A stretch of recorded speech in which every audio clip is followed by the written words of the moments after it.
Warahmatullahi wabarakatuh. Selamat siang, salam sejahtera bagi kita semuanya. Om Swastiastu, Namo Buddhaya, salam kebajikan.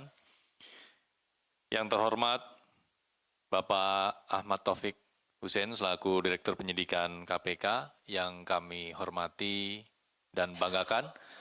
Kawan-kawan jurnalis yang terus membersamai dan mendukung upaya-upaya pemberantasan korupsi, tidak hanya soal penanganan perkara, tapi juga mendukung penuh upaya-upaya pencegahan, koordinasi supervisi, dan juga pendidikan anti korupsi melalui karya-karya jurnalis terbaiknya.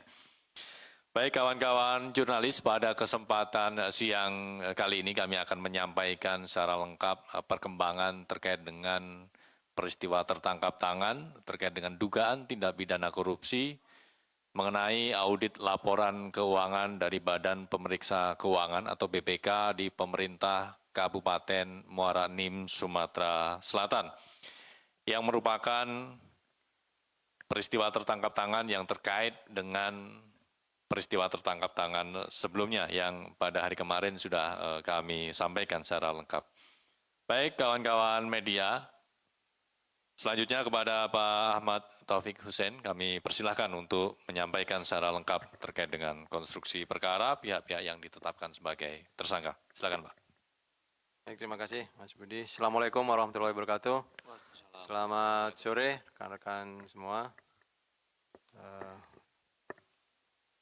Ini mungkin yang sudah ditunggu-tunggu ya, kemarin sudah banyak yang bertanya-tanya juga terkait dengan kegiatan tertangkap tangan dugaan tindak pidana korupsi, penerimaan hadiah atau janji, audit laporan keuangan oleh BPK di Kabupaten Muara Enim, Sumatera Selatan. Jadi yang terhormat Mas Budi, Jubir, rekan-rekan semua, jadi betul tadi disampaikan Mas Budi bahwa ini masih ada kaitannya, tetapi perlu saya jelaskan kepada teman-teman bahwa ini memang dua peristiwa yang berbeda. Artinya memang ada peristiwa tertangkap tangan terkait Pemkab urusan PBJ di Kabupaten Muara Enim, dan yang kedua adalah peristiwa tertangkap tangan terkait kegiatan yang berkaitan dengan pemeriksaan laporan keuangan di Kabupaten Muara Enim. Hanya memang ada irisannya, itu yang kemudian kemarin waktunya pun kebetulan bersamaan, sehingga beberapa pihak-pihak juga ada yang terlibat di peristiwa yang kedua ini. Jadi berkaitan dengan peristiwa tertangkap tangan sebelumnya, kita sudah menetapkan ada 4 tersangka ya, yaitu Saudara EDS selaku Bupati Muara Enim periode 2025-2030. Yang kedua Saudara AD selaku orang kepercayaan EDS, Saudara ABN selaku Sekretaris Dinas Pendidikan dan Kebudayaan tahun 2026, dan Saudari CRH selaku pihak swasta, yaitu Marketing PT MSA. Ini terkait dengan kegiatan pengadaan sejumlah barang di lingkungan Kabupaten Muara Enim, yang salah satunya proyek pengadaan smartboard. Nah, ini juga proyek ini adalah salah satu yang menjadi temuan di laporan pemeriksaan yang dilakukan oleh perwakilan BPK Sumatera Selatan. Bisa jelaskan dulu kronologis lengkapnya untuk konstruksi perkaranya. Jadi pada awal tahun 2026, BPK Perwakilan Provinsi Sumatera Selatan melakukan pemeriksaan laporan keuangan Pemkab Muara Enim tahun anggaran 2025. Nah, berdasarkan pemeriksaan BPK tersebut ditemukan hasil audit nilai melebihi batas materialitas di dalam LHP keuangan Pemkab Muara Enim.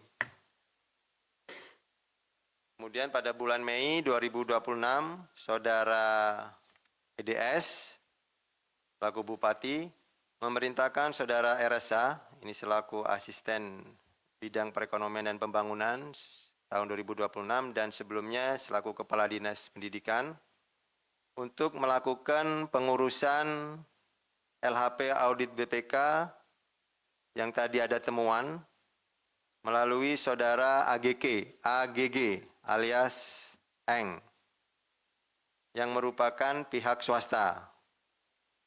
Untuk menindaklanjuti perintah tersebut, kemudian saudara RSA meminta saudara ABN selaku sekretaris dinas, ini bawahannya RSH, menemui saudara AGG lewat perantara pihak swasta yaitu saudara MYN. Pada pertemuan tersebut, ABN dan AGG tadi melakukan negosiasi atas kebutuhan fee untuk mengubah temuan audit BPK dari pemeriksaan laporan keuangan tahun 2025. AGG kemudian menyampaikan dalam negosiasi tersebut ada kebutuhan fee yang disampaikan oleh AGG yaitu sekitar 1,6 miliar. Nilai ini diambil dari 1% pagu anggaran pekerjaan infrastruktur atau 2% dari pagu anggaran pengadaan dan dari Pemkab Muara Enim.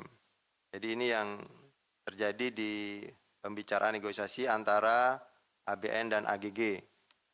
Setelah terjadi kesepakatan, AGG kemudian mempersiapkan pasukan, ini istilahnya yang kami temukan di hasil pemeriksaan dan barang bukti, untuk mengurus permintaan dari ABN. Salah satunya AGG berkoordinasi dengan saudari TTN. TTN ini adalah selaku ASN atau pengendali teknis di BPK Perwakilan Sumatera Selatan untuk menindaklanjuti pengubahan hasil audit BPK. Sementara itu ABN menyiapkan sejumlah uang yang diminta tadi hasil negosiasi, diantaranya penerimaan uang tersebut dari saudari FK selaku pihak swasta atau direktur MSA melalui pihak marketingnya yang kemarin kita sudah tetapkan yaitu saudari CRH. Ini pihak PBJ di proyek Smartboat di lingkup Dikbud Muara Enim. Di situ ada irisannya di situ. Kemudian dari penerimaan sejumlah 500 juta yang diberikan oleh CRH kepada ABN, selanjutnya ABN membagi dua kelompok dari distribusi uang 500 juta tersebut, yaitu ada pemberian di Jakarta dan Sumatera Selatan. Salah satunya 100 juta untuk AGG, yang tadi pihak perantara untuk mengurus temuan, dan 100 juta kepada MYN. MYN ini selaku perantara tadi yang memperkenalkan ABN ke AGG. Pertemuan dilakukan di Jakarta, kemudian untuk jumlah uang sisanya 300 juta diserahkan oleh ABN di Sumatera Selatan untuk kepentingan EDS, Bupati. Ini yang peristiwa tentang tangan yang sebelumnya. Selain penerimaan tersebut, AGG sebelumnya juga diduga telah menerima uang dari ABN sebesar 50 juta. Ini bukan yang pertama kali. KPK kemudian melakukan penelusuran lebih lanjut atas aliran dana tersebut. Selanjutnya dalam perkara ini, tim KPK dalam kegiatan penyelidikan tertutup kemarin juga mengamankan barang bukti dalam bentuk uang tunai sebesar 100 juta dari AGN, kemudian uang tunai 100 juta dari MYN, dan kendaraan roda 4 serta dokumen dan barang bukti elektronik lainnya.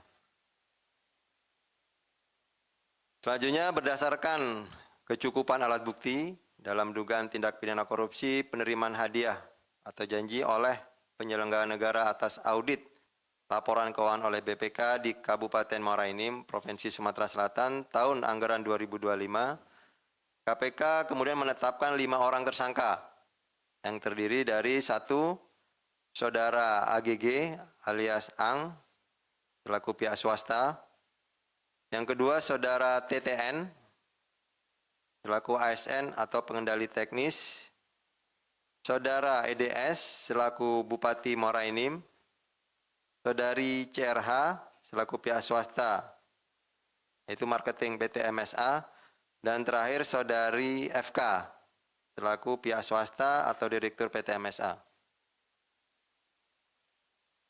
Atas perbuatannya, Saudara AGG dan Saudara TTN diduga telah menerima hadiah atau janji yang bertentangan dengan kewajibannya terkait pemeriksaan laporan keuangan pemerintah daerah Kabupaten Muara Enim dan disangkakan telah melanggar pasal 12 huruf A atau huruf B atau pasal 11 Undang-Undang 3199 tentang pemberantasan tindak pidana korupsi sebagaimana telah diubah dengan Undang-Undang Nomor 20 Tahun 2001 tentang perubahan atas Undang-Undang Nomor 3199 tentang pemberantasan tindak pidana korupsi atau pasal 606 ayat 2 Undang-Undang Nomor 1 Tahun 2026 tentang penyesuaian pidana. Junto pasal 20 huruf C Undang-Undang Nomor 1 Tahun 2023 tentang Kitab Undang-Undang Hukum Pidana. Sementara terhadap Saudara EDS, Saudari CRH dan Saudara FK atas perannya tadi telah melakukan pemberian terhadap pihak-pihak terkait disangkakan telah melanggar pasal 605 huruf A atau huruf B Undang-Undang Nomor 1 Tahun 2026 tentang penyesuaian pidana atau pasal 606 ayat 1 Undang-Undang Nomor 1 Tahun 2026 tentang penyesuaian pidana junto pasal 20 huruf C Undang-Undang Nomor 1 Tahun 2023 tentang Kitab Undang-Undang Hukum Pidana.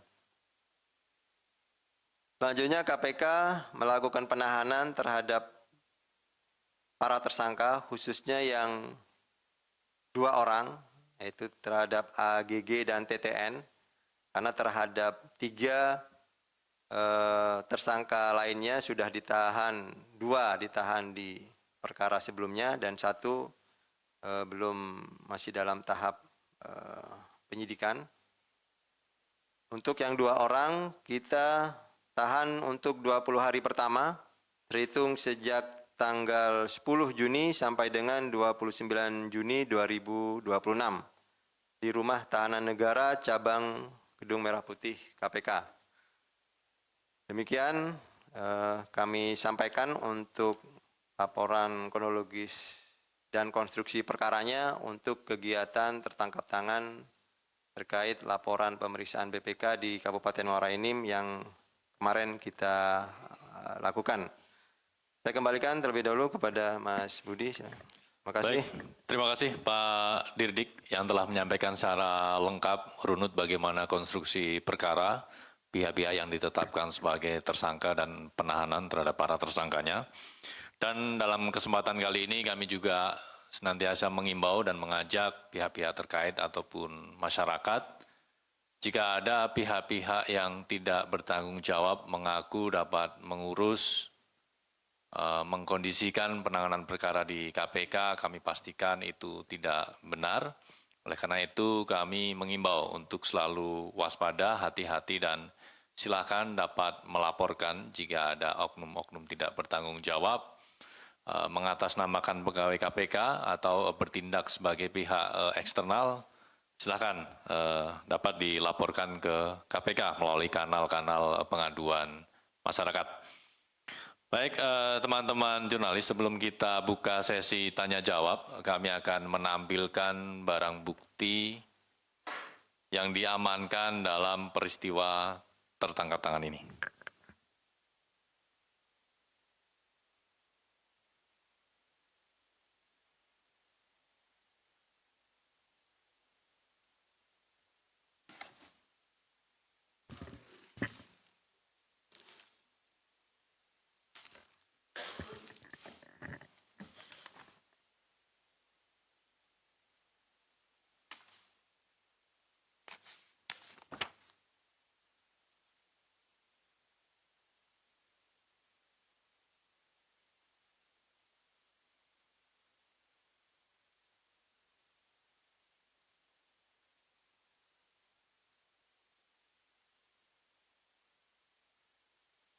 Barang bukti yang ditampilkan ini total ada sekitar 200 juta, di mana 100 juta diamankan dari saudara AGG, dan 100 juta lainnya diamankan dari saudara MYN.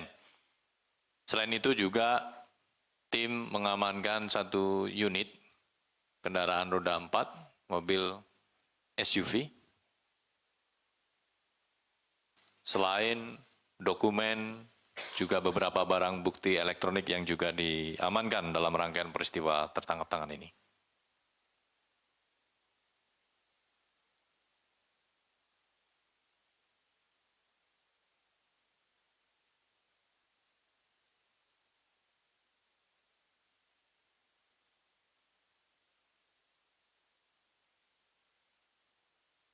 Sebagaimana tadi dijelaskan oleh Pak Dirdik, uang-uang ini juga merupakan bagian dari pemberian pihak swasta kepada saudara ABN selaku pihak dari Pemkab Muara Enim, yang kemudian dari total 500 juta, 200 jutanya diberikan oleh saudara ABN kepada saudara AGG dan MYN dengan total sekitar 200 juta rupiah. Cukup, teman-teman? Baik, terima kasih.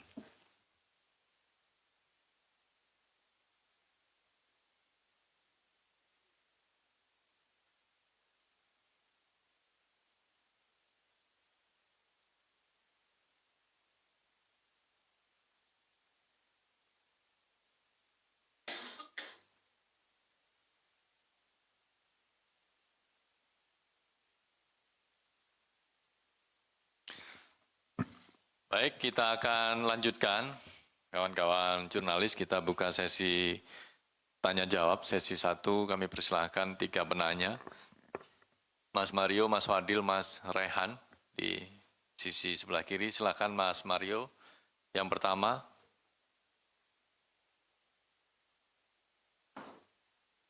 Mohon bantuan untuk mic.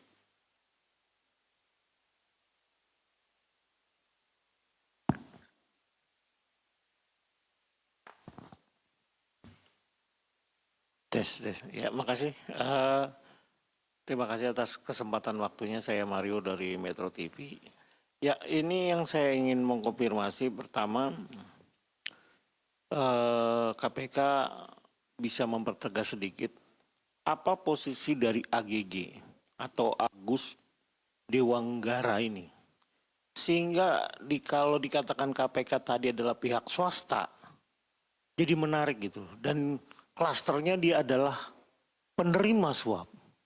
Bagaimana bisa seorang swasta penerima suap yang penerimaan suapnya itu dari kepala daerah gitu loh.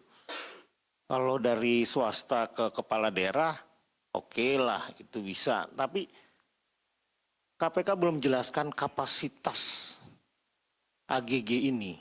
Sebenarnya ini siapa nih orang? Sehingga ada kepala daerah yang nurut ketika disuruh memberikan sejumlah uang.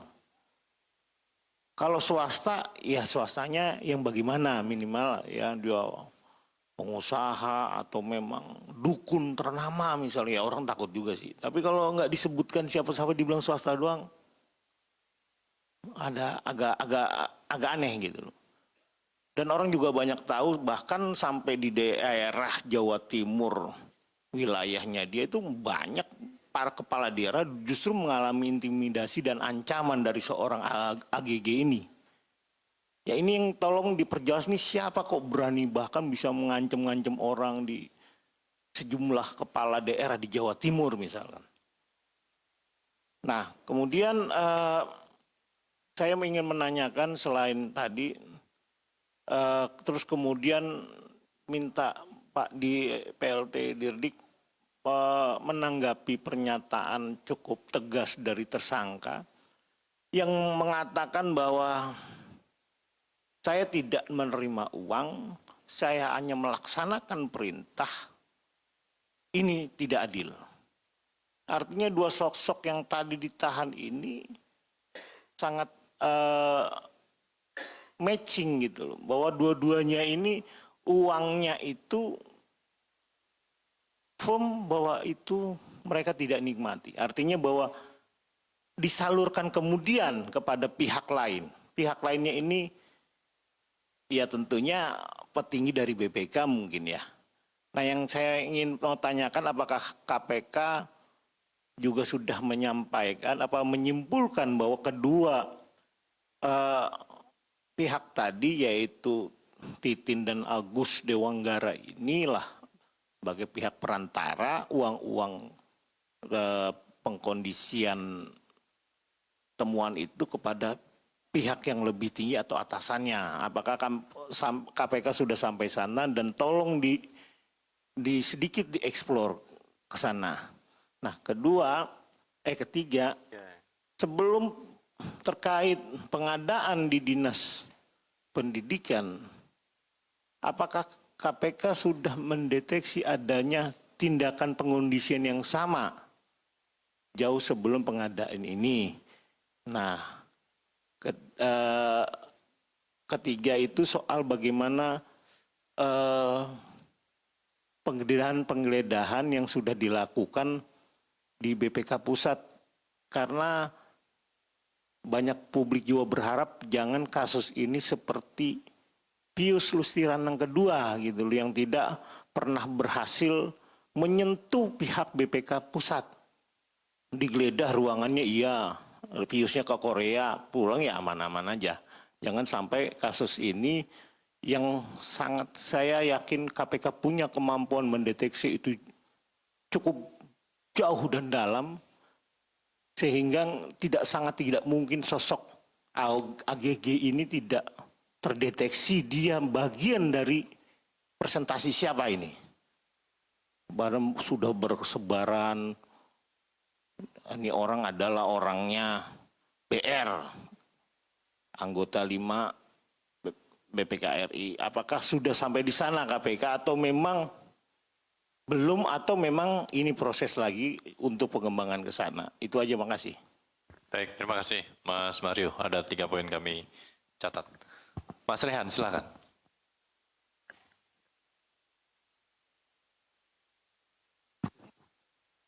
Tes. Selamat siang Pak Taufik, Mas Budi. Saya Rehan dari Tempo, Pak. Izin mau nanyakan soal kasus ini. Yang pertama itu saya mau tanya, ini penentuan opini di BPK itu kewenangan dari siapa ya Pak? Apakah di BPK Pusat itu ada tim review yang menghasilkan opini yang harus ditindaklanjuti oleh kantor BPK Perwakilan? Itu yang pertama. Terus yang kedua, saya tahu kira-kira siapa aja tes anggota tim review ini gitu. Terus yang menandatangani SK atau surat tugas itu siapa ya Pak? Apa benar gitu anggota 5 BPK Bobi Aditya Rizaldi gitu. Terus yang ketiga, bukankah Titin ini kan dia kan tim teknis di BPK Sumsel ya Pak? Itu tidak punya kewenangan gitu untuk menyesuaikan opini gitu. Dan kenapa ya Pak Kabid di BPK Sumsel ini justru yang memerintahkan Titin menyesuaikan opini berdasarkan hasil review dari WNI ini kan Kabid di BPK Sumsel gitu, itu tidak dijadikan tersangka, itu kenapa ya Pak si WNI ini? Mungkin itu dulu Pak, terima kasih. Terima kasih Mas Rehan, 4 pertanyaan. Langsung ke Mas Fadil. Ya, selamat sore Pak Dirdik, Pak Taufik, Mas Budi. Ada 2 pertanyaan dari saya Pak. Ini menarik, ada RSH lagi Pak di perkara ini. Lagi-lagi dia diperintah oleh Bupati gitu kan. Dia ex-Kadisdik yang juga sekarang jadi asisten bidang perekonomian dan pembangunan. Nah di perkara sebelumnya kan dia udah terbukti itu menerima duit 3% dari suap pihak swasta. Kemudian di sini juga dia terlibat nih menjalankan perintah dari Bupati. Nah apakah KPK masih belum menemukan bukti yang cukup atau yang kuat untuk menggeret RSH ini untuk menjadi tersangka di kasus ini atau yang sebelumnya? Kemudian yang kedua, untuk AGG, sepengetahuan saya dia itu salah satu ketua dari organisasi kemahasiswaan, jabatannya ketua kalau nggak salah.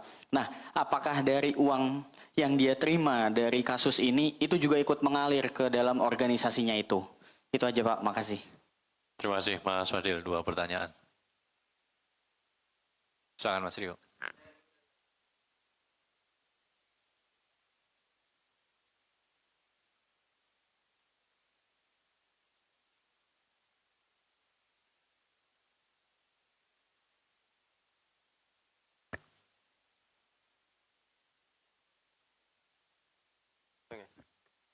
Silakan Pak Didik. Baik, terima kasih rekan-rekan. Yang terakhir dulu ya, Mas Rio, mungkin ini kita ralat. Dan Mas Jubir tadi mungkin belum update juga dari tim. Jadi yang kita tetapkan untuk peristiwa tertangkap tangan yang kemarin kita putuskan itu ada 5 tersangka. Jadi 2 dari pihak penerima yaitu AGG dan TTN. Kemudian dari sisi pemberi itu ada CRH, FK, dan EDS. Itu ya. Jadi ada 5, jadi bukan 4. Hanya yang dilakukan penahanan 2 orang, AGG dan TTN. Baik,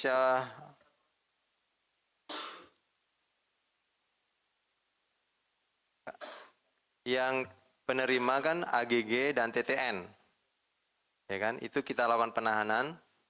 Kemudian untuk yang EDS, yang untuk sisi pemberi dalam terkait yang BPK ya, temuan pemeriksaan BPK itu ada EDS, kita tidak lakukan penahanan karena yang bersangkutan sudah ditahan di perkara sebelumnya. Kemudian untuk CRH juga sudah ditahan di perkara sebelumnya. Kalau FK ini sudah kita tetapkan tersangka berdasarkan hasil expose, nanti kita akan tidak lanjuti di proses penyidikan berikutnya. Jadi ada 3 pemberi, 2 penerima. Itu ya. Baik, kita langsung ke respon untuk menjawab pertanyaan rekan-rekan. Yang pertama dari Bang Mario ya. Ini posisi AGG selaku pihak swasta. Apakah kapasitasnya seperti apa? Baik, saya jelaskan bahwa memang dari hasil pemeriksaan yang hanya 24 jam, mungkin teman-teman ketahui karena ini peristiwanya tertangkap tangan. Jadi ada keterbatasan untuk melebarkan peran-peran pihak-pihak yang lain. Sehingga sementara yang sudah firm kecukupan 2 alat bukti, sebagaimana yang sudah ditetapkan dari gelar hasil perkara pimpinan dan tim penyelidik, ini AGG memenuhi kecukupan alat bukti untuk diminta pertanggungjawaban pidananya. Mengenai kapasitas AGG selaku pihak swasta itu bersama-sama dengan TTN selaku pihak PN, yaitu pengendali teknis atau di jabatan strukturalnya Kasubdit di perwakilan Sumatera Selatan. Dan untuk di tim laporan pemeriksaannya dia selaku kepala pengendali teknis. Nah, ini yang kemudian terjadi kerjasama antara AGG dan TTN untuk bagaimana kemudian ada permintaan dari pihak Pemkab Kabupaten Muara Enim untuk pengkondisian temuan BPK terkait proyek pengadaan smartboard di Dinas Pendidikan. Nah, bagaimana kemudian AGG ini kapasitasnya apakah melaporkan ke atasan atau ke pihak-pihak lain? Nah, itu yang nanti menjadi fokus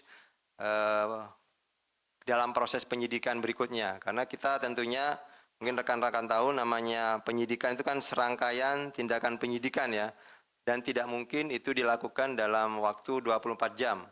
Sehingga kemudian dari hasil pemeriksaan-pemeriksaan yang sangat singkat tersebut, kita tentunya dengan syarat-syarat yang cukup tinggi, pemenuhan 2 alat buktinya itu yang memenuhi kecukupan 2 alat bukti untuk ditetapkan sebagai tersangka.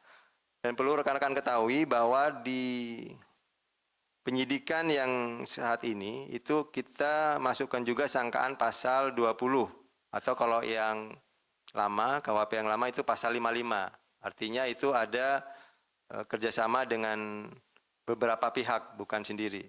Tetapi untuk pengembangan berikutnya ya itu nanti kita akan update lagi di proses penyidikan yang saat ini sedang berjalan. Yang kedua dari Mas Mario tadi ya, bahwa ada pernyataan dari pihak tersangka tidak menerima uang gitu ya.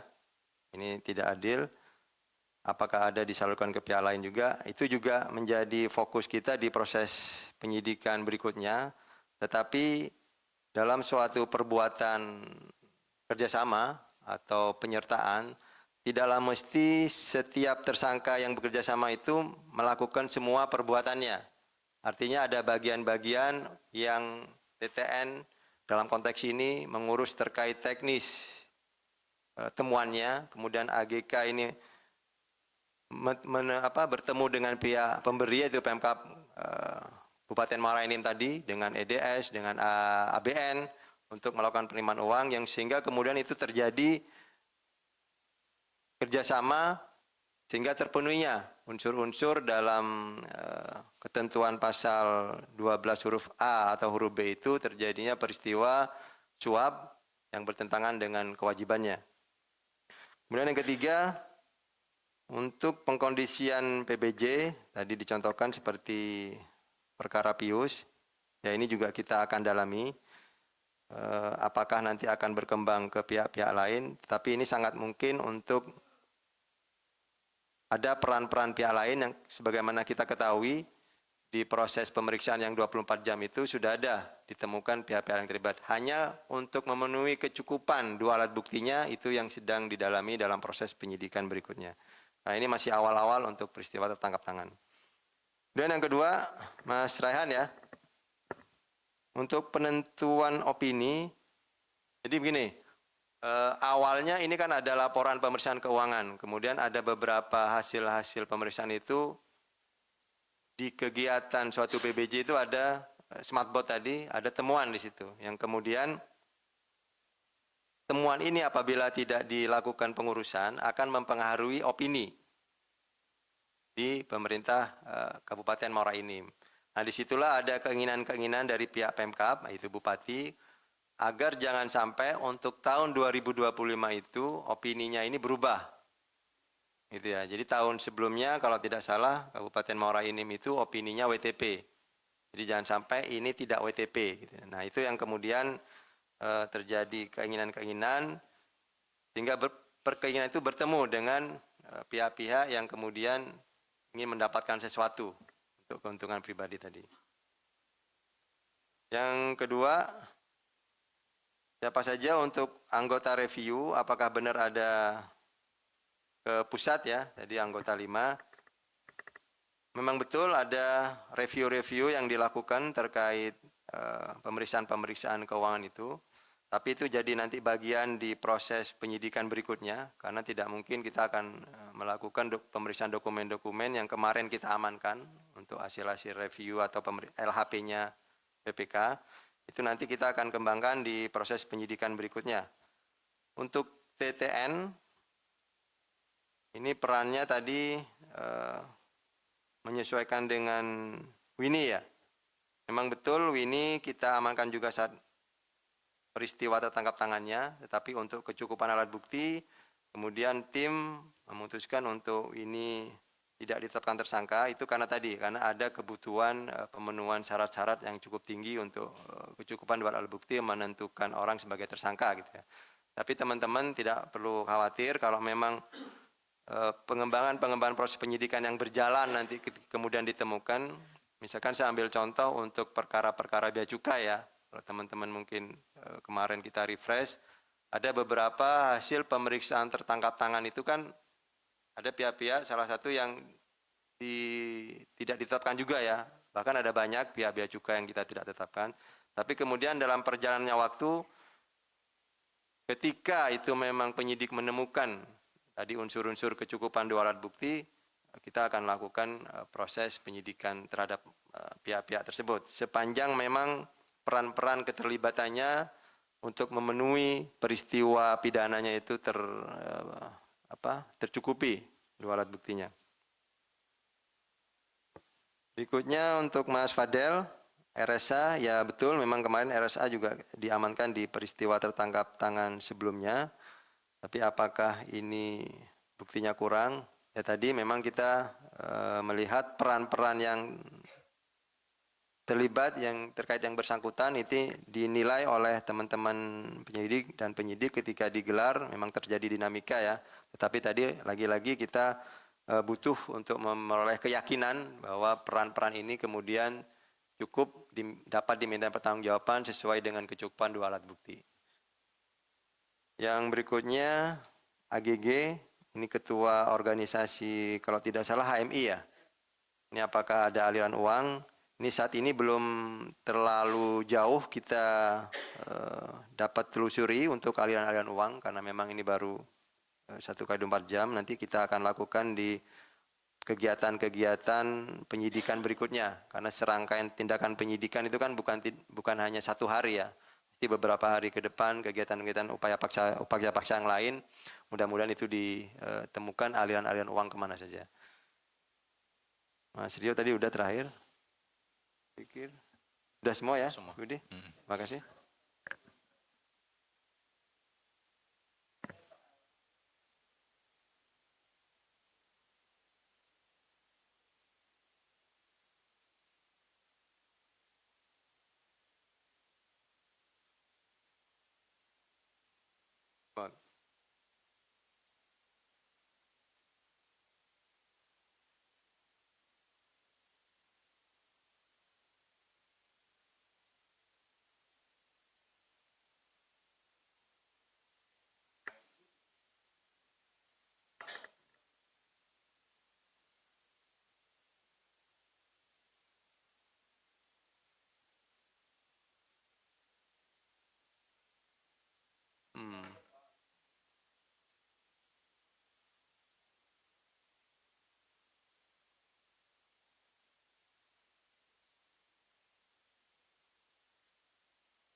Ya, baik, terima kasih Mas Mario. Jadi untuk yang temuan-temuan di proses pengadaan BBJ itu dia hanya di smartboard ya, yang sementara ini tim dapatkan dalam waktu yang memang singkat, jadi memang harus dimaklumi teman-teman karena memang ini baru awal-awal kegiatan proses penyidikan.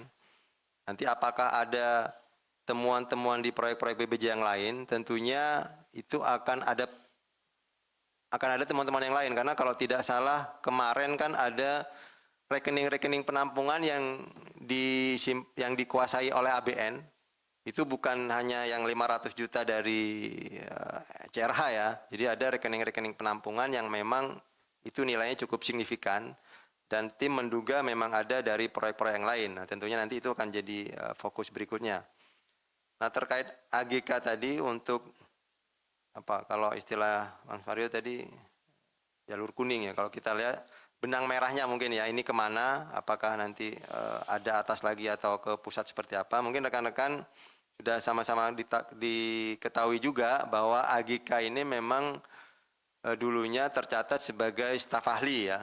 Staf ahli di DPR untuk pejabat di BPK, kemudian apakah setelah pejabat yang bersangkutan di PPK itu tetap ini dipakai, nah itu juga menjadi fokus penyidikan berikutnya, Mas Mario. Tetapi ini karena memang awal-awal, itulah yang kita temukan. Artinya memang ini ada keterkaitan, yaitu nanti akan dikembangkan di proses berikutnya. Karena itu tidak mungkin 1x24 jam itu bisa terungkap semua bahwa peran-peran masing-masing, ini alirannya kemana terkait uang tadi, itu yang menjadi fokus berikutnya nanti, Mas Mario. Ya. Oke, baik. Terima kasih. Tadi sesi 1 ada Mas Mario, Mas Rehan, Mas Fadil, dan juga Mas Rio. Kita buka sesi kedua. Mbak Umay, 1. Mas Rehan lagi, oke. Masih di perkara ini ya? Oke. Mbak Umay, silakan. Ada di sisi depan ini, Mbak Feni. Silakan, Mbak Umay. Selamat sore Mas Budi, Pak Taufik. Tadi Titin bilang kalau dia nggak nerima uang, terus pas ditanya, terus siapa yang nerima Bu gitu? Katanya pimpinan secara berjenjang. Itu ya apakah akan didalami juga aliran suapnya? Misalkan dari Titin ternyata ke pimpinan-pimpinan di BPK gitu. Terima kasih. Terima kasih Mbak Umay, singkat, padat, sangat jelas. Berikutnya, belakang, Mas Rehan sudah pegang mic, silakan. Izin Pak Taufik nanya lagi, artinya tim review dari BPK Pusat itu akan diperiksa lebih lanjut setelah kelanjutannya gitu ya Pak ya. Terus kalau boleh tahu sebenarnya opini WTP itu bukankah dari BPK Pusat Pak yang merekomendasikan, sedangkan di BPK Perwakilan Sumsel itu udah merekomendasikan opini itu WDP gitu Pak. Itu yang pertama. Terus yang kedua, bukannya juga ada keterangan Pak dari PLH Kepala Dinas maupun swasta ada uang sekitar 500 juta itu akan diberikan gitu kepada si Bobby ini anggota 5 BPK Pusat gitu. Kalau boleh tahu itu kira-kira kalau nggak salah apa benar gitu total permintaan uangnya itu sekitar 4 miliar gitu, sedangkan dari mereka itu udah menyetorkan sekitar 200 juta Pak. Nah itu sementara Pak. Terus yang terakhir Pak, ini kalau boleh tahu kira-kira yang menahan Bobby sama tim review ini tidak diperiksa itu siapa ya Pak ya? Apakah benar gitu Pak? Siapa yang nggak nahan Bobby sama tim review tidak diperiksa di istilah itu di penangkapan yang kemarin itu gitu. Itu apa benar gitu Pak, sekaligus mengkonfirmasi gitu, apa benar itu tidak diperiksanya itu atas perintah dari pimpinan KPK sendiri atau bagaimana Pak? Mungkin itu aja, terima kasih. Oke, terima kasih Mas Rehan. Ada 5 poin kalau nggak salah catat. Ada lagi kawan-kawan? Kalau nggak ada mungkin pas ini Mbak Umay dan Mas Rehan, ada 6 pertanyaan. Silakan Pak Dirdik. Baik, terima kasih ya. Mbak Umay, apakah tadi Titin ya di pernyataannya, saya kurang paham mungkin seperti apa di pernyataan yang disampaikan ke teman-teman pers. Tetapi apakah itu nanti aliran-aliran uang betul seperti yang disampaikan oleh saudara TTN, itu juga tentunya pasti akan kita dalami di pemeriksaan-pemeriksaan berikutnya. Karena yang bersangkutan kan ditahan. Artinya dilakukan penahanan itu kan untuk dalam proses penyidikan ini biar agar untuk kegiatan di pemeriksaan-pemeriksaannya lancar ya. Tentunya itu juga akan jadi masukan buat tim penyidik di proses pemeriksaan berikutnya terhadap saudara TTN. Kita akan konfirmasi apa yang menjadi dasar pernyataan-pernyataan yang bersangkutan dan juga tentunya kita akan lihat dokumen-dokumen yang sudah diamankan oleh teman-teman penyelidik. Baik dokumen elektronik ataupun nanti akan ada dokumen-dokumen susulan ya. Tentunya itu juga akan dikembangkan Mbak Umay. Berikutnya ke Mas Rehan, untuk tim review apakah akan dilakukan pemeriksaan? Ya tentunya pasti akan dilakukan ya, karena peran-peran seperti apa, bagaimana proses ini kemudian ada temuan tadi kemudian sudah mungkin info dari yang Mas Rehan terima ada sudah direkomendasikan WDP untuk opininya, tapi kemudian ini dari pihak Pemkab menginginkan WTP. Nah itu jadi bahan juga di proses penyidikan berikutnya tentunya. Karena semua pihak-pihak yang disebutkan dalam proses pemeriksaan itu kan akan diklarifikasi oleh tim penyidik ya. Yang kedua untuk opini, ini siapa yang merekomendasikan? Nah ini juga akan dipelajari oleh tim penyidik, tetapi fakta yang memang sudah ditemukan seperti itu. Ada pengkondisian-pengkondisian, ada review-review yang dilakukan oleh pusat. Nah seperti apa nanti pengambilan keputusannya, ini memang nanti jadi fokus berikutnya. Kemudian untuk keterangan tadi sebenarnya itu mungkin informasi ya, apakah betul ada 4M. Ya, ini juga tentunya kita akan fokus di pemeriksaan berikutnya. Apakah fakta-fakta itu betul adanya. Tetapi yang tadi sudah dijelaskan di awal bahwa ini ada negosiasi betul 1,6 dari Pagu, itu negosiasinya itu ada. Fakta-fakta itu yang kita temukan. Nah, apakah berkembang nanti ke fakta yang tadi disebutkan? Nah, kita lihat tunggu hasil pemeriksaan ke depan ya. Kemudian apakah tadi ada pihak yang menahan? Saya pikir tidak ada itu. Tidak ada. Karena memang mengalir begitu saja, teman-teman di tim penyelidik dan penyidik, ada pihak-pihak yang diungkap di pemeriksaan, kita klarifikasi, tidak ada yang ditahan-tahan untuk dilakukan pemeriksaan. Seperti itu, Mas Ben. Baik, terima kasih Pak Didik. 6 poin pertanyaan dari 2 penanya sudah dijawab secara lengkap. Kita buka sesi berikutnya untuk Ada ya? ada. Perkara lain, silakan. Langsung ke pertanyaan, ada Mas Yaki, Mas Mario, Mas Wahyu belakang, 3. Silakan. Kalau mic-nya ada di belakang, mungkin Mas Wahyu dulu nggak apa-apa. Mas Wahyu, ke depan nanti Mas Mario, ke Mas Yaki terakhir. Silakan. Assalamualaikum warahmatullahi wabarakatuh. Selamat sore Pak Dir, Mas Budi. Pertanyaan saya sebenarnya mengulas yang kemarin aja sih, pertanyaan terkait dengan perkara lain ya, Silmi Karim. Saya lebih kepada apakah KPK juga akan melakukan pengembangan ini lebih dalam terkait dengan kampung Rusia, dan juga apakah KPK juga akan memeriksa yang ada di dalam data terkait dengan nama Anggiat, yang informasinya itu dia akan mengusahakan Frey, orang Jerman ini, untuk lolos dari hukuman. Seperti diketahui, Frey ini cuma dihukum 2 bulan dan denda 200 juta. Dan selain itu juga, apakah juga KPK akan memeriksa salah satunya adalah Teddy, yang ikut ada di percakapan dengan Silmi Karim terkait dengan ketika dia masih menjadi Dirjen